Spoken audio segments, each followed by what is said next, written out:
अरे नीरज भाई कैसे हो? बस भाई ठीक हूँ। आज कैसे इतने दिन बाद ठेले पर आना हुआ? बस भाई कुछ दिनों के लिए बच्चों को लेकर गांव चला गया था और कल ही आया था, और आज बच्चों ने बोलकर भेजा है कि शाम को घर आते वक्त मैं उनके लिए तुम्हारे तवा चिकन और रोटी लेकर आऊं। भाई बड़े दिन हो गए तुम्हारे हाथ का खाए हुए। क्यों नहीं भाई, जरूर लेकर जाओ। कितनी प्लेट पैक करनी है? 3 प्लेट पैक कर दो नीरज भाई बस। और फिर नीरज 3 प्लेट तवा चिकन रुमाली रोटी पैक कर देता है, जिसे लेकर वो आदमी घर चला जाता है। पाल चौक पर 2 ठेले लगते थे। नीरज चिकन और रुमाली रोटी बेचता था और गौरव कबाब और चिकन सूप बनाकर बेचता था। नीरज के ठेले पर भीड़ लगी रहती थी और गौरव के ठेले पर बहुत कम लोग कबाब और सूप पीने आते थे, और जो लोग थोड़े बहुत खाकर भी जाते उनके पेट में दर्द शुरू हो जाता, जिससे उसकी बिक्री बहुत कम होती थी। फिर एक दिन गौरव मन ही मन सोचने लगता है, ऐसा क्या है इसकी तवा चिकन और रुमाली रोटी में जो सब लोग इसके यहीं पर खाना पसंद करते हैं? और सिंपल सी तवा चिकन और रुमाली रोटी तो होती है इसकी, वो भी बिना बटर लगी हुई, और लोग फिर भी इसके ठेले पर जाना पसंद करते हैं। और एक मैं कबाब में कितना भी बटर लगा लूं, कितना भी अच्छे से सूप बना लूं, लेकिन लोग फिर भी मुझे गालियां ही सुना कर जाते हैं। कुछ तो राज है इसकी तवा चिकन रुमाली रोटी में, और मुझे वो पता लगाना ही होगा। और ऐसे ही नीरज का ठेला अच्छा चलता रहा और गौरव का काम ठप होता चला गया। ये देखकर गौरव अंदर ही अंदर उससे जलने लगा। और फिर एक दिन नीरज किसी काम से कहीं गया हुआ था, तो उस रोज वो अपनी पत्नी सरगी को ठेले पर बिठाकर चला गया। शाम को नीरज को लौटने में देर हो गई। हे भगवान, ये ग्राहक आने शुरू भी हो गए और नीरज अभी तक आए नहीं, और मैं उनके आने से पहले किसी को तवा चिकन रुमाली रोटी भी नहीं दे सकती, क्योंकि उन्होंने मुझे कुछ भी सामान बेचने से मना किया हुआ है। सरगी को देखकर गौरव समझ रहा था कि कुछ न कुछ बात तो है जो सरगी के चेहरे पर इतनी चिंता है, और फिर गौरव उस पर लगातार नजर रखता गया। थोड़ी देर बाद ही नीरज हाथ में एक काले रंग की पन्नी लेकर लौटा और सरगी के कान में कुछ कहकर उसको वो काला पानी दे देता है। और सरगी नीरज से कहती है, इतनी देर कहाँ लगा दीजिए, ग्राहक आ गए, वो कब से आपका इंतजार कर रहे थे, और आपने मुझे उन्हें सामान देने से भी मना किया था। ये बातें करने का समय नहीं है सरगी। अब इस पिन्नी से ये जादुई पाउडर निकालकर इस तवा चिकन में डाल दो। सरगी जल्दी से काली पन्नी खोलती है और उसके अंदर जो पाउडर होते हैं उसको चिकन में डाल देती है और फिर सबको देना शुरू करती है। एक तो मैं यहाँ अकेली थी, ऊपर से ग्राहकों की भीड़, और फिर गौरव की गंदी नजर। लेकिन तुम जानती हो ना कि अगर मैं नहीं जाता तो हमारी ग्राहकी कम हो जाती। जो भी कमाल है इस पाउडर का, अब इस बारे में किसी से कुछ नहीं कहना। और ऐसे ही धीरे धीरे समय गुजरता गया और उनकी खूब अच्छी आमदनी होने लगी, जिससे वो लोग झोपड़ी से पक्के मकान में आ गए। लेकिन उनका ये राज किसी को पता नहीं था कि कुछ ही साल में उनकी आमदनी इतनी अच्छी कैसे हो गई। अरे सुनिए, अब आप जल्दी जाइए और वो जादुई पाउडर ले आइए, ग्राहकों के आने का समय हो गया है। उस रोज भी नीरज पाउडर लेने चला जाता है। दरअसल वो एक जादुई पाउडर उस तवा चिकन में डालता था, जिससे उसकी खुशबू दूर दूर तक जाती थी और उसका स्वाद लाजवाब हो जाता। लेकिन उस रोज गौरव उसका पीछा करने लगता है।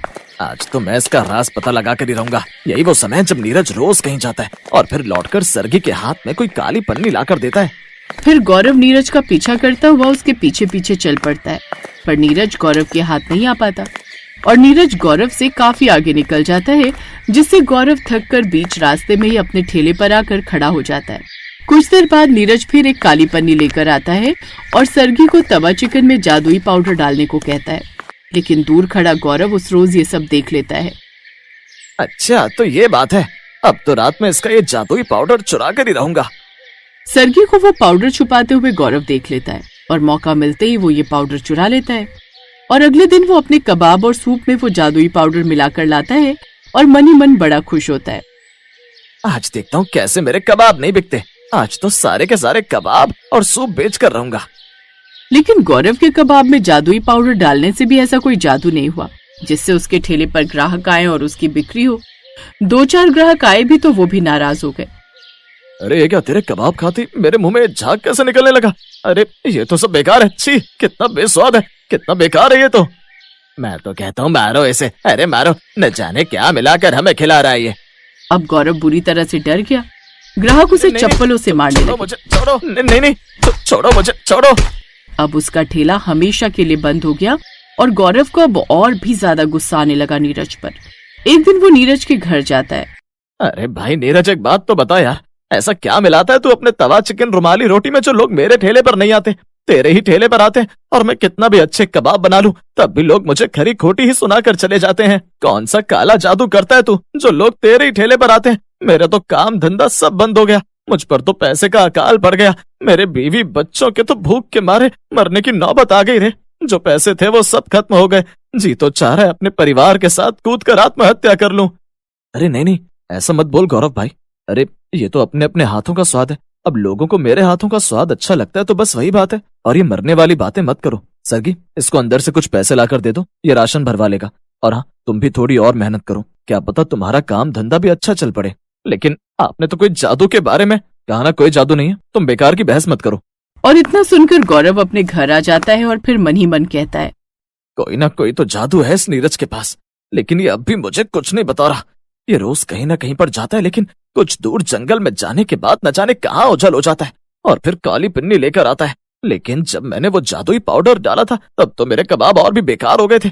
आखिर ऐसा क्यों हुआ? कोई ना कोई राज तो छिपा है इन सब के पीछे। उस रोज गौरव सुबह से ही उसकी ताक में बैठा था और वो उसका पीछा करते करते उस जंगल तक पहुंच गया। जंगल के बीचों बीच वो उसे एक बंद कोठरी के अंदर जाता देखता है, जहाँ एक ओखली होती है जिसमें वो मसाले कूट कर उस काली पिन्नी में भर लेता है। गौरव उसे रंगे हाथों पकड़ लेता है। अच्छा, तो ये है तेरा वो राज, वो काले जादू का कमाल। तुम अपने ठेले पर लोगों को बुला बुला कर भीड़ लगवाते थे।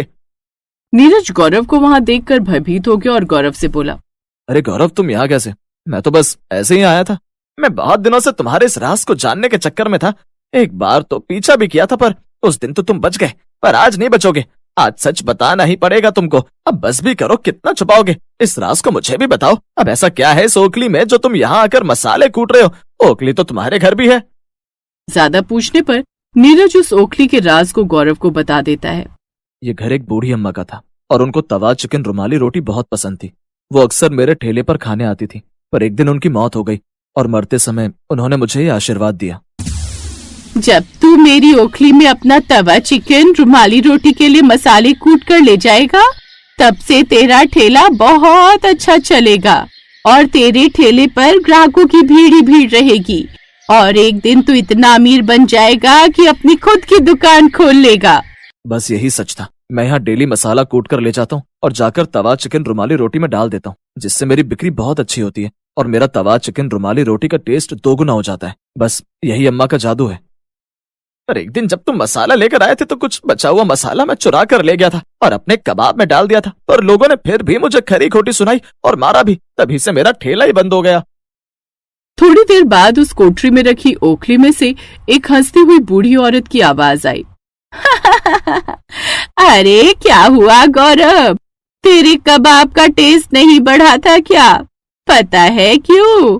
क्योंकि तू लालची है, लालची, और एक नंबर का कंजूस इंसान है। इसीलिए तेरे कर्मों का फल तुझे मिल रहा है।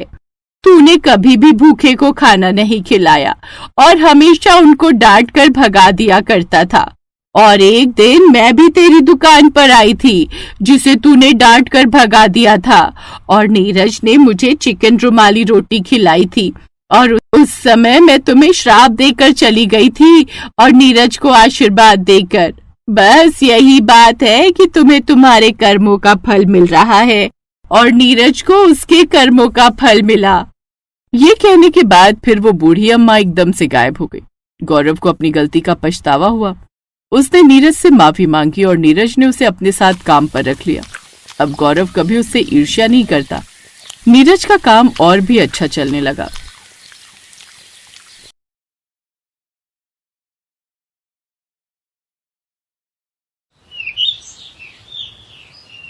सुषमा और सुमन दोनों देवरानी जेठानी के घर आमने सामने थे। जेठानी सुषमा के घर वेज खाना बनता था और देवरानी सुमन के घर नॉनवेज बनता था। जब भी सुमन के घर नॉनवेज बनता तो उसकी महक सुषमा के घर तक जरूर पहुंचती थी, जैसे आज पहुंच रही थी। दीपक, सुमन चाची आज खाने में क्या बना रही हैं? बहुत खुशबू आ रही है। रिंकू भैया, वो मम्मी आज चिकन बिरयानी बना रही हैं। आज हम सबका चिकन बिरयानी खाने का मन था, इसलिए। चिकन बिरयानी का नाम सुनकर रिंकू के मुंह में पानी आ जाता है। तभी सुमन आंगन में आ जाती है।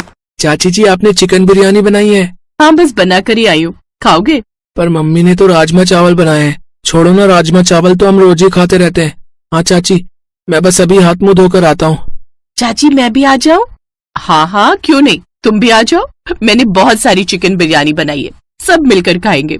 रिंकू और गिन्नी दोनों सुमन के घर खाना खाने के लिए जाने लगे। तभी सुषमा ने उन्हें रोक दिया। तुम दोनों कहाँ जा रहे हो? खाना नहीं खाना क्या? नहीं मम्मी, मैं और गिन्नी चाची के घर जा रहे हैं। उन्होंने अपने यहाँ चिकन बिरयानी बनाई है। ये राजमा चावल हम कल खा लेंगे। तुम दोनों की रोजाना की आदत है, जब खाना ही नहीं होता तो बनवाते क्यों? तुम दोनों को भी हर समय नॉनवेज खाने की आदत पड़ती जा रही है। पता नहीं सुमन को भी नॉनवेज की क्या लत है, अपने साथ साथ पूरे घर को नॉनवेज खाना सिखा दिया है। तो नॉनवेज खाने में बुराई ही क्या है माँ? अच्छी बात है। अब सुषमा ने तो इतने सालों में बच्चों को और मुझे कभी खिलाया नहीं। सुमन के आने के बाद कम से कम बच्चों को नॉनवेज मिल जाता है। राजेश भैया, थोड़ी सी चिकन बिरयानी दे दूं? खाओगे? अभी खाना तो नहीं खाया? अरे कहाँ खाया है यार, तुम्हें तो पता है मैं राजमा नहीं खाता हूँ। बिरयानी खिला दे, बहुत मन हो रहा है कुछ चटपटा खाने का। हाँ हाँ देता हूँ भैया। पूरे घर में सुमन की बहुत तारीफ होती थी। उसके नॉनवेज के सामने वेज खाना घर में किसी को अच्छा नहीं लगता था, सिवाय सुषमा और उसकी सास के। सुमन अक्सर ही बदलकर नॉनवेज डिश बनाती रहती थी, कभी फिश करी, कभी अंडा करी, कभी मटन चिकन की तरह की डिशेस। और इधर सुषमा भी वेज बनाने में कुछ कम नहीं थी। उसका वेज खाना बहुत ही टेस्टी बनता था, पर अभी नॉनवेज खाने वालों को वेज की कदर नहीं हो रही थी। सुनो, आज तो मैंने आपकी पसंद की मक्के की रोटी और सरसों का साग बनाया है, आप खा ही नहीं रहे। नहीं, मैं कल खा लूंगा। आज सुमन ने बटर चिकन बनाया है, आज मेरी वही पार्टी है। तुम और माँ खा लेना, बच्चे भी मेरे साथ उधर ही खाना खा रहे हैं। ये तुम लोगों ने रोजाना का क्या चक्कर बना रखा है? जब देखो सुमन के घर नॉनवेज खाने के लिए चले जाते हो। अरे अपने घर का साधारण भोजन तुम्हें बुरा लगता है? आजकल साग का सीजन है, मक्के की रोटी सरसों का साग कितना अच्छा लगता है, और तुम हो जो शाकाहारी चीज कुछ भी नहीं खाते हो। तभी सुमन भी आ जाती है। अरे माँ जी, भाभी आप भी उधर ही आ जाओ ना, कुछ वेज बना लेंगे, इकट्ठे खाना खा लेंगे। नहीं नहीं, मैं बिल्कुल उधर नहीं खाना खा सकती, मुझे तो वैसे भी मांसाहारी भोजन से घृणा है, मैं नहीं खाऊंगी उधर खाना। सुमन तुम तो जानती हो मैं और माँ जी उन बर्तनों में बिल्कुल भी खाना नहीं खाते जिनमें नॉनवेज बनता है। कोई बात नहीं, तुम लोग खा लो, इधर मक्के की रोटी सरसों का साग बना हुआ है, मैं और माँ जी वही खा रहे हैं, तुम खाओगी क्या? सुषमा की बात सुनकर सुमन जोर से हंस पड़ती है, साथ में नरेश भी हंसने लगता है। भाभी, नॉनवेज के सामने वेज कुछ भी नहीं है, ये लोग नॉनवेज के अलावा कुछ नहीं खाते। जब नॉनवेज सामने रखा हो तो बिल्कुल भी वेज को मुंह नहीं लगाएंगे। मैं इन सबको अच्छे से जानती हूँ, ये मेरे हाथ का बना हुआ बटर चिकन बहुत शौक से खाते हैं। भाभी, अब आप भी वेज बनाना छोड़ दो, नॉनवेज खाना शुरू कर दो। उस दिन पहली बार सुषमा को बहुत बुरा लगा, उसका दिल बहुत दुखा। अब उसने खाना बनाना बहुत कम कर दिया। उसे पता था कि अगर वो शाकाहारी खाना बनाएगी तो कोई नहीं खाएगा, सब मांसाहारी खाना ही खाएंगे। वो बस अपनी सास और अपने लिए वेज खाना बनाती थी। सुषमा ने सुबह का नाश्ता बनाना भी बंद कर दिया। मम्मी, आज आपने नाश्ता नहीं बनाया? नहीं, अब मैं कोई नाश्ता नहीं बनाया करूंगी। तुम्हें तो नॉनवेज पसंद है ना, जाओ चाची के घर जाओ और वही नाश्ता करना। क्या बात है, आज कुछ खाने का नहीं? तुम लोग घर पर खाते ही कब हो जो सुषमा बनाए? तुम्हें तो सारा दिन सुमन के घर जाना होता है ना, तो अब वहीं चले जाओ, उसने कुछ बनाया होगा। मम्मी बहुत भूख लगी है, कुछ बना दो। आज मैं कुछ नहीं बनाऊंगी, और आज तो क्या, मैं अब कभी भी आप सबके लिए कुछ नहीं बनाऊंगी। अगर खुद बनाकर खा सकते हो तो खा लो। सुषमा अब अपनी सास और अपने लिए ही खाना बनाने लगी। उसने राजेश और बच्चों के लिए खाना बनाना बिल्कुल बंद कर दिया। अब राजेश और बच्चे बहुत परेशान हो गए। वो सुमन के घर भी बार बार जाकर कुछ खा नहीं सकते थे, वो तो सिर्फ नॉनवेज खाने के लिए बुलाती थी। एक दिन सुमन बहुत बीमार पड़ गई, उसकी तबीयत बहुत खराब हो गई। उसे टाइफाइड बुखार हो गया, इस वजह से वो बहुत कमजोर हो गई और घर के काम नहीं कर पाई, घर में खाना भी नहीं बनता था। सुमन, मैं सुषमा भाभी को बोलता हूँ, तुम्हारे लिए मूंग की दाल की खिचड़ी बना देंगी। नरेश, भाभी तो पहले ही भैया और रिंकू गिन्नी से नाराज है, वो उनके लिए भी कुछ खाने का नहीं बनाती, तो मेरे लिए कैसे बनाएंगी? एक बार बोलकर देख लेता हूँ, या रहने दो, चलो मैं कोशिश करता हूँ, शायद बना लूं। नरेश रसोई में खिचड़ी बनाने लगता है, तभी सुषमा डिब्बे में खिचड़ी भर कर ले आती है। नरेश भैया रहने दो, आप नहीं बना पाओगे, मैं खिचड़ी बनाकर लाई हूँ। सुमन, ये लो खिचड़ी खा लो, तुम्हारे लिए अच्छी है। सुमन बहू, अब कैसी तबीयत है? अब ठीक है, डॉक्टर कह रहा था मैंने बासी चिकन खा लिया, इस वजह से मुझे टाइफाइड हुआ। खाने में खिचड़ी दलिया सब्जियों का सूप वगैरह बोला है। नॉनवेज अभी बिल्कुल मना किया है, क्योंकि आजकल नॉनवेज बहुत खराब आ रहा है, मार्केट में सड़ा हुआ नॉनवेज बेच रहे हैं, इसीलिए वही नुकसान कर गया है। पर मेरी तो वेज खाना बनाने की हिम्मत ही नहीं है। अरे तुम इस हालत में खाना थोड़ी बनाओगी, टेंशन मत लो, मैं और माँ जी सब संभाल लेंगे, तुम कुछ दिनों तक आराम करो, मैं सबके लिए खाना बना दिया करूंगी। नरेश भैया, मैं नॉनवेज नहीं बनाती, आप वेज खा लोगे ना? सुषमा की ये बात सुनकर नरेश ने हाँ में सिर हिला दिया। उस दिन घर में सिर्फ वेज बना, नॉनवेज नहीं। दीपक बेटा, मैं नॉनवेज नहीं बना सकती तो क्या हुआ, मैंने तुम्हारे लिए वेज चाप और शाही पनीर बनाया है। अपनी ताई जी को खाकर बताओ कैसा बना है। सचमुच बहुत टेस्टी है ताई जी। आप तो वेज खाना बहुत अच्छा बनाती हो।